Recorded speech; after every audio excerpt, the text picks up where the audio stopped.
Having just a logo simply isn't enough anymore today to turn your business into a brand and stand out in the market. That is why during the brand design process, we create collateral assets that add depth to the branding and that help build a recognizable identity. If you're not familiar with the process, well, you are in luck today, because in this video, I'm gonna show you exactly how to do that. Ciao besties, welcome back to my channel. My name is Viviana, and if you're new here, I'm a brand designer, and this channel is all about branding. We chat about it, we learn, we design, we do a lot of things. Today we are coming back to our project. If you didn't know already, this is episode 2 of a series that I'm doing where we're designing a brand identity for a service-based business, the Cat Lady, a pet sitter. In episode 1, we started from the very beginning and designed the logo suite, so if you haven't watched that already, go and catch up and then come back here, because we are jumping straight in right from where we left off last week. But before doing that, if you find value in this video, make sure to show your support and leave a like. It really does help the channel a lot, so thank you if you do that. Alright, let's go to the desk and design some collateral assets. Alright, so here we are back on Adobe Illustrator. This is the logo suite that we designed in episode 1.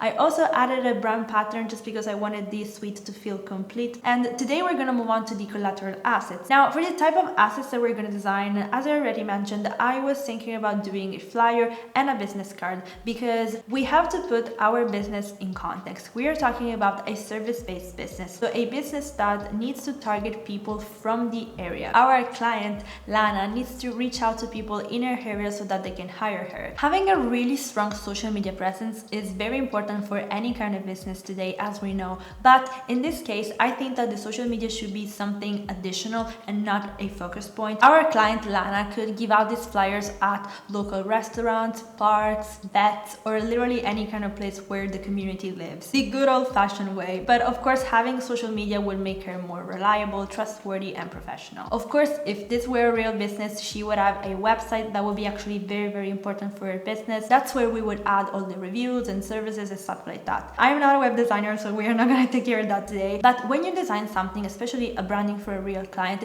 you have to think about the entire picture. So even if you're not taking care of the website, you also have to think about that. So with all that being said, I think it's time to move on. I really wanted to say that though, because it's really, really important to put your business into context and design the right type of assets based on what the business needs, what they do, what people they want to target, and how the business runs. Alright, so we're going to start with the flyer because it's the asset that's going to take us the longest time, because I have such a cool idea planned. Oh my god. As you can see here, I'm working on an A4 document because, you know, it's just universal and easy. And right below already you can see the artboards for the business cards, but we're gonna talk about that later. A little disclaimer before we start designing. Usually when it comes to this kind of assets, the best software to design them is Adobe InDesign. But for this video, we're gonna stay on Adobe Illustrator because we are working with a lot of unconventional shape like details, and we're gonna have to tweak them as we go, so it's just better to stay there. Of course, this is just a passion project. We are just having fun. This is not a real project. If that were the case, we would have to do this on Adobe InDesign and then of course switch the color setting from RGB to CMYK. But for today, we're gonna stick on Adobe Illustrator, and to help me in the process to make sure that we're designing something that is well designed and balanced, I created some guidelines. I made a separate layer called guidelines that we can just turn it on and off, so we can just see the design as it is if we want to. Okay, so now I need to shut up and start designing. I brought in all the elements that we're gonna use to design this flyer, all the fonts,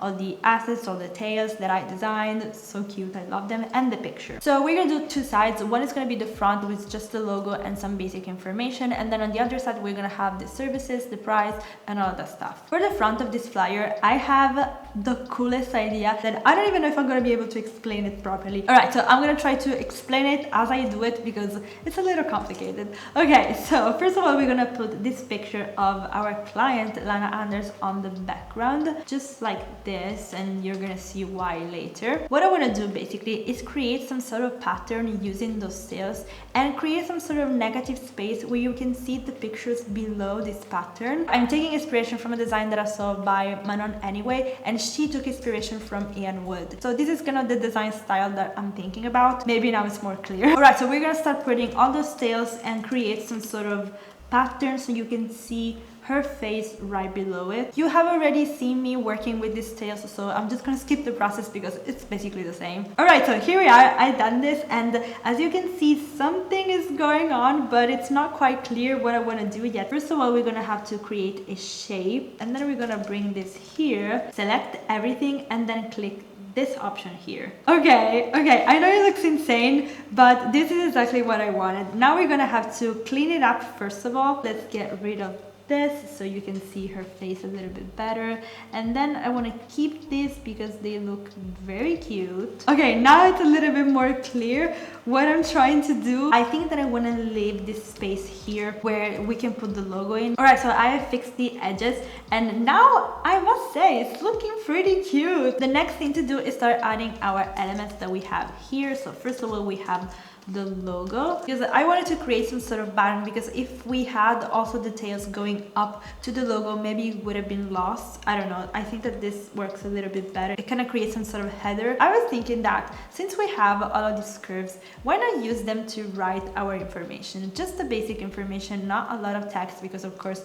I don't want it to be hard to read. But I think that we should embrace these curves, which, by the way, can I say that they look very vintagey? I'm getting too excited. Okay, so what I want to do is use this space here, which is pretty empty, I would say, to write the name of our client and her phone number. Of course, since we're working with an A4, the flyer is going to be very big, so even if the information looks small on the page, it's actually not going to be small. I'm going to use the pen tool, which I never use, oh my god, and create a curve similar to the one that we already have, and then start writing our information. I'm using generation 1970 for this. Okay, it's looking pretty cute. And then one last thing that I wanted to do is add our socials. Alright, so I think that for the front we are pretty much done, because of course there's so much going on already with these illustrations that I don't want to add anything else. I think that we can leave it like this for now and move on to the other part and start writing some copy. For this one, I don't want to add too much information, just the essentials, because I don't want to overwhelm whoever is reading this flyer, because that is a mistake that a lot of people do with flyers. They put so much information that you don't even know where to look, and we don't want that. So first of all, I want to add some tails at the top of the page, so we kind of already know what spaces we need to fill. Alright, so let's move to the copy. I want to add the services and the price. These are essential, but also want to add like a little tagline. You will see, and let's start with that actually. So I'm gonna grab our accent font. It's just a little sentence and tagline to let people know what kind of pets the cat lady takes care of. Let's move on to the services. For this, I want to create like a white box, because I want to distinguish like all the different parts of the flyer. Looks pretty great. And then I already wrote some of the services that the cat lady is gonna offer. So what is missing now, it's basically a call to action, and we're gonna put it here at the bottom. This is so cute. I got this idea, I was like, okay, let's do that. Now truly the one thing that is missing is the price, which I wanted to add just as a little detail, and we're gonna use our beautiful brush to create some sort of texture on the circle. This is so adorable. So now we have to kind of fill those spaces with other tails, so let's put some at the bottom. I think that now there's just one small thing missing, and it's something between the tagline and the services. I was thinking about doing like a heart-shaped paw, because you know the tagline says any other small friend that needs a little love, so it would make sense to have like a little heart. Here it is. I absolutely adore this. Let's look at them together. Oh my god. You know what? I think that we should add some sort of coloring to the picture, because it is a little bit too blue for the vibe that we're going for. So let me do that. I love this. Okay, this is so cute, but we must move on because there's so much to do still. I'm gonna follow basically the same design style to do also the business card.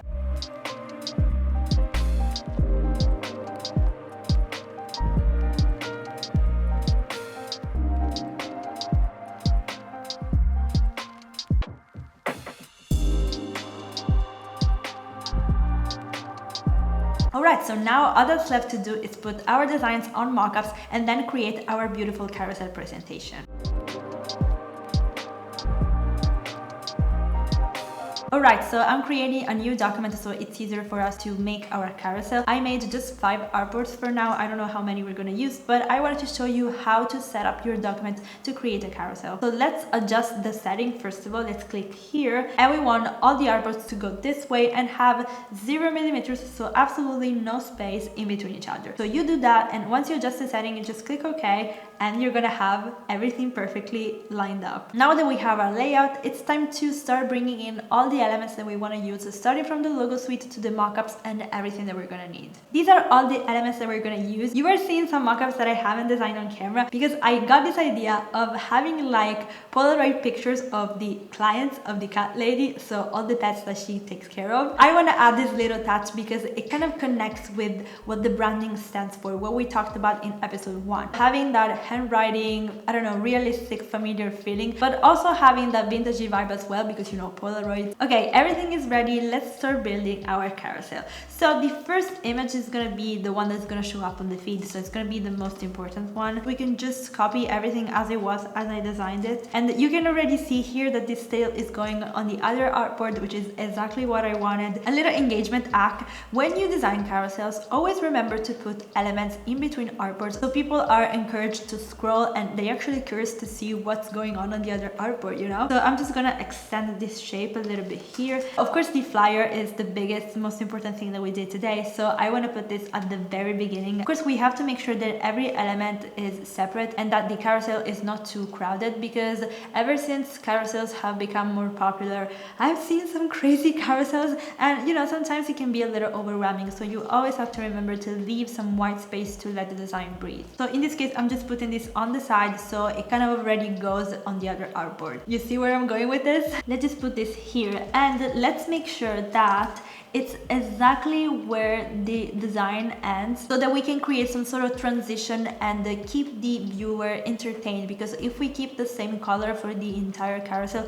people might get bored. So switching colors, not much, even just twice, is perfect to keep the engagement level higher. Okay, so now we have a pink background, so I'm thinking of using this one here. Let's put this here for now, and here at the bottom I want to add the first Polaroid. I kind of want to create like a bubble that is coming out of the picture. So we're gonna grab the pencil tool and I'm just gonna create like a bubble. I already wrote some copy that I wanted to use for this. Okay, let's leave it like this for now. Let's move to the other mockups. Of course, this one was designed specifically to be here because it's just a nice way to close everything. Let's see how we can fit this here. I think it's time to add all those details that really make the difference when it comes to carousels, because for now it looks pretty empty. The first thing I want to do is use our beautiful logo mark and just kind of put this on the background. Ooh, I just got an idea. Okay, yes.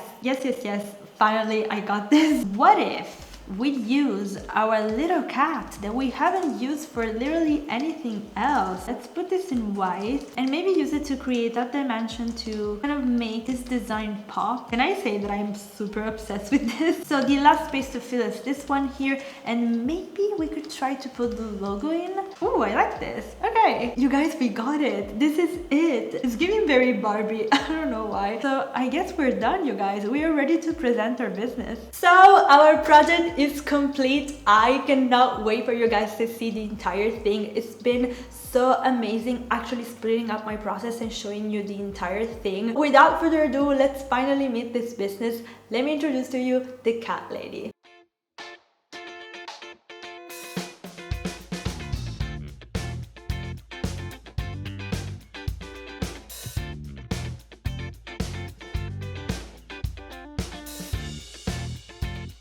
So this was our project. I've loved working on this, honestly. Please let me know in the comments what you guys think. And of course, let me know in the comments if you would like to see more videos like this, more in-depth videos, maybe for another type of brand. I would be more than happy to do that because I've enjoyed making this so much. And if you have as well, please let me know by liking the video, and of course, subscribing to the channel if you would like to see more content like this. I'm on all social media. You can literally find me anywhere: Instagram, TikTok, Pinterest. Instagram is my main platform, so you can find all of my work there, and I hop on my stories almost every day, so if you want to see more of this, you can follow me there too. I suggest that you do that because there are some very exciting things coming up, and I don't want you to miss that. Alright, so now you know how to design a brand identity for a service-based business. But if you want to learn more about a product-based business, then check out this video here. Thank you so much for watching. I will see you again in another video next week. Ciao!